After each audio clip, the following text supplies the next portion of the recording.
किसी पार्टी ने, बीजेपी ने, कांग्रेस ने, इस पार्टी ने, उस पार्टी ने कभी कहा हो कि मेरे को वोट दे दो, मैं आपके बच्चों के स्कूल बनवा दूंगा? किसी पार्टी ने नहीं कहा। बनाने ही नहीं आते इनको, नियत ही नहीं है इनकी।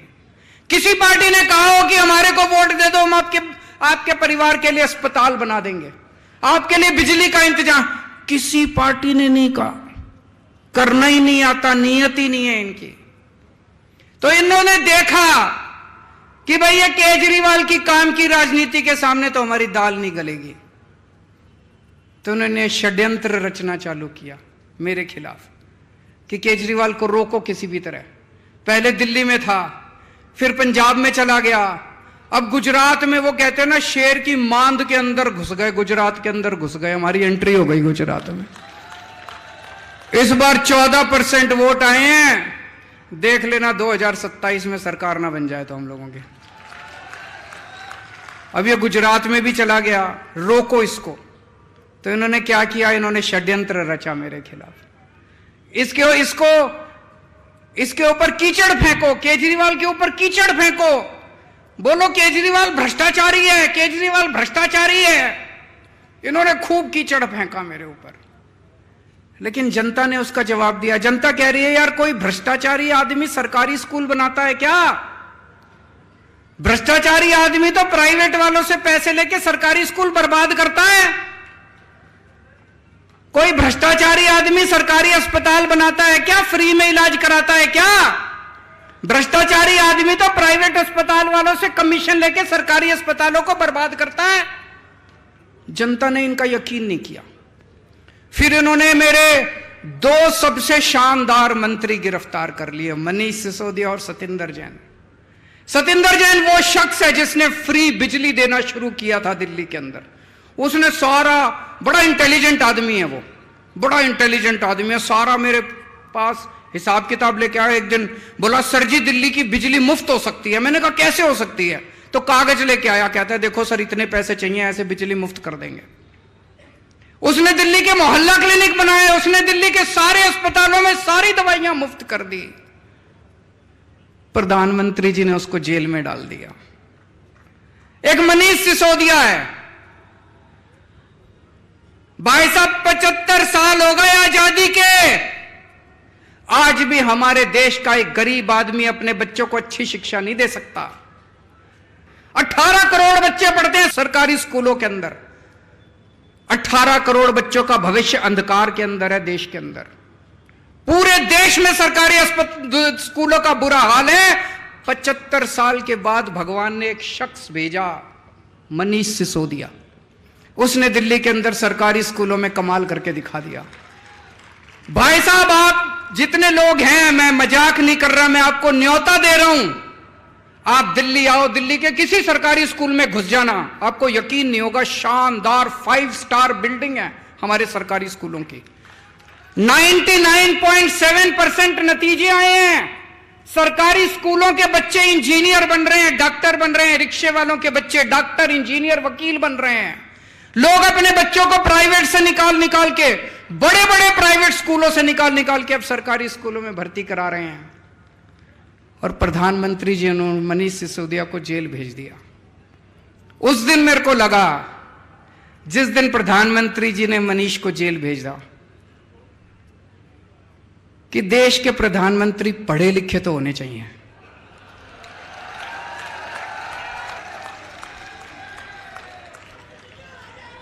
होने चाहिए कि नहीं होने चाहिए?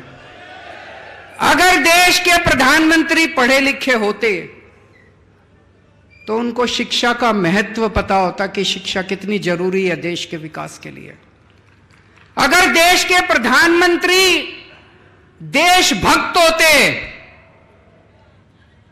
तो वो ये नहीं सोचते कि मनीष सिसोदिया आम आदमी पार्टी का है कि फलानी पार्टी का है कि ढिमकी पार्टी का है। वो मनीष सिसोदिया जैसे शख्स को देश का शिक्षा मंत्री बना देते और कहते थे, जा मनीष सिसोदिया 10 लाख स्कूल ठीक कर दे अब तुम। पर हमारे प्रधानमंत्री जी ने क्या किया? ऐसे शख्स को उठा के जेल में डाल दिया। उस दिन मुझे लगा कि देश के प्रधानमंत्री पढ़े लिखे होने चाहिए। और भी बहुत जरूरी है प्रधानमंत्री को पढ़े लिखे होना। अगर कम पढ़ा लिखा प्रधानमंत्री होगा, कोई भी आके उनको बेवकूफ बना देगा? कोई आके बोलेगा सर आप नोटबंदी कर दो, भ्रष्टाचार खत्म हो जाएगा?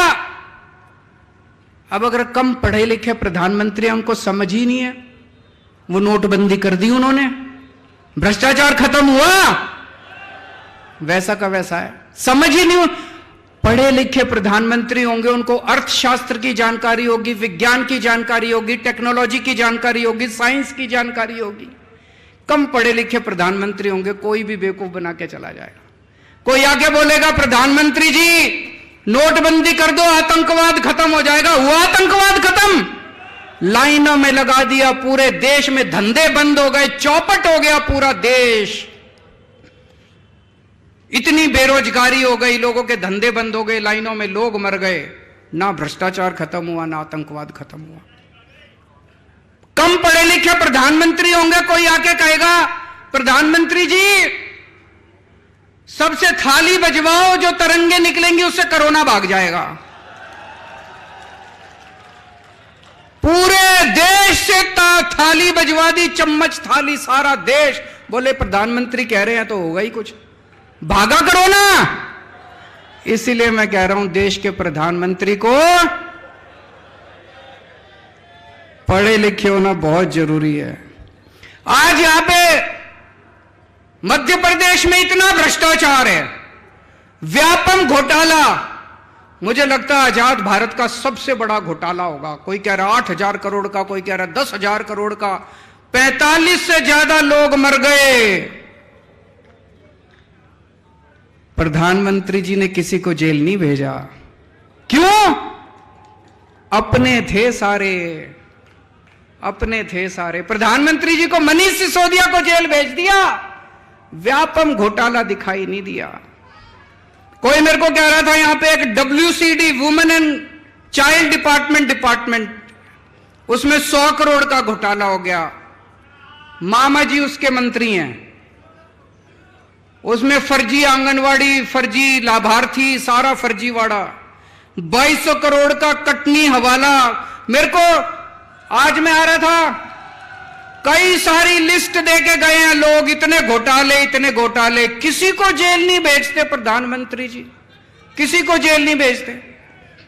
पुरानी पिक्चरों में देखा होगा आपने, पुरानी पिक्चरों में क्या होता था? एक विलेन होता था, एक गुंडा होता था, एक ईमानदार इंस्पेक्टर होता था। गुंडा बड़ी कोशिश करता था ईमानदार इंस्पेक्टर को अपने कब्जे में करने की, मानता ही नहीं था। फिर वो इंस्पेक्टर को बुलाता था गुंडा, टेबल पे रखता था एक तरफ नोट और एक तरफ बंदूक। इंस्पेक्टर को कहता था या तो नोट ले ले और या बंदूक से तेरी गोली मार के हत्या कर दूंगा। होता था ना पिक्चरों में। यही बीजेपी ने कर रखा है। वो सारे देश के सारे ऑपोजिशन वाले नेताओं को कह रहे हैं या तो बीजेपी में आ जाओ, भ्रष्टाचार करो, खूब करो। हम रोक नहीं रहे, बीजेपी ये नहीं कहती भ्रष्टाचार मत करो, बीजेपी में आके करो। बोले हमारे घर में आके करो, भ्रष्टाचार करो, खूब खुल के करो, कोई रोकने वाला नहीं है। कोई सीबीआई नहीं, कोई ईडी नहीं, कोई इनकम टैक्स नहीं, कोई पुलिस नहीं, कुछ नहीं, कोई एंटी करप्शन नहीं, कोई विजिलेंस नहीं। भ्रष्टाचार करो, मोदी जी की पार्टी में आके करो, बाहर नहीं करना। या तो बीजेपी में आ जाओ और या जेल जाओ। जैसे वो कहता था या तो नोट ले ले और या बंदूक, ऐसे अब बीजेपी वाले मोदी जी कहते हैं या तो मेरी पार्टी में आ जाओ और या फिर जेल जाओ। ये धंधा चला रखा है इन लोगों ने। ईमानदारी क्या होती है मैं बताता हूं आपको। कट्टर ईमानदारी। अभी पंजाब के अंदर हमारे अपने एक मंत्री, सेहत मंत्री, हेल्थ मिनिस्टर पंजाब के अंदर, हमारी सरकार है, हमारी कैबिनेट है, मान साहब मुख्यमंत्री हैं। एक दिन भगवंत मान को कहीं से पता चला कि उनका सेहत मंत्री कुछ गड़बड़ कर रहा है। अभी मीडिया को नहीं पता था, विपक्ष को भी नहीं पता था। मान साहब चाहते तो दबा देते, पर मान साहब कट्टर ईमानदार आदमी है, कट्टर ईमानदार पार्टी के नेता हैं। उन्होंने दबाया नहीं। क्या किया उन्होंने? पुलिस बुला के अपने खुद के मंत्री को जेल भेज दिया। हम कहते हैं ईमानदार रहना है, चाहे हमारी पार्टी में रहो चाहे उस पार्टी में। अभी सारे पंजाब के अंदर जितने पुराने चोर थे, चाहे कांग्रेस में हो चाहे बीजेपी में हो, सबकी लाइन लगी पड़ी है, एक एक करके सारे जेल जा रहे हैं, सबको जेल भेज रहे हैं ये, चाहे हमारे वाले हो। अभी थोड़े दिन पहले एक हमारा एमएलए वो पकड़ा गया, इन्होंने आप देखा, मेरे साथ बैठे थे गाड़ी में, आप देखा ना ताब, इन्होंने तुरंत पुलिस कमिश्नर को फोन करके कहा एमएलए को गिरफ्तार कर लो, हमारा अपना एमएलए था। मोदी जी, ये होती है ईमानदारी। जो तुम कर रहे हो वो ईमानदारी नहीं कर रहे, तुम कर रहे हो वो भ्रष्टाचार मुक्ति नहीं कर रहे।